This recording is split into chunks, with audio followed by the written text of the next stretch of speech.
अस्सलाम वालेकुम रहमतुल्लाह। मैं हूं इरफान खालिद, डिस्ट्रिक्ट राजनपुर से। PQN के फार्मिंग पे इस वक्त हम अपने चैनल पे मौजूद हैं, जहाँ पे हम अपडेट्स देते रहते हैं मुख्तलिफ क्रॉप्स के हवाले से। तो ये हमारा लूसन का फील्ड है जो मेरे पीछे आप देख रहे हैं। तो ये रेस बेड के ऊपर लगा हुआ है, बगैर किसी परचेज इनपुट के, बगैर किसी खाद और फर्टिलाइज़र के। इस वक्त इसका 7वां लॉ जो है वो तैयार है। ये नवंबर 2024 के अंदर लगाया गया था और आज जून 2025 है।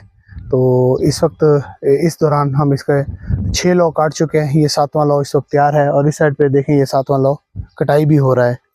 तो ये 7वां लॉ काटा जा रहा है। तो यहाँ पे एक चीज़ जो आज डिस्कस करने वाली है वो ये है कि इसकी बेस्ट मैनेजमेंट के हवाले से बात करेंगे कि कैसी आप मैनेजमेंट कर सकते हैं जिससे ये जो लूसन है आपका वो 6-7 साल या 8 साल तक चल जाए, और सिर्फ ना चले बल्कि बेहतरीन प्रोडक्शन पैदावार आपको दे सके। तो उसके लिए सबसे इम्पोर्टेंट चीज़ जो है वो ये देखिएगा कि जिस वक्त ये ख़ास तौर पर अब जून का महीना है, तो जून के महीने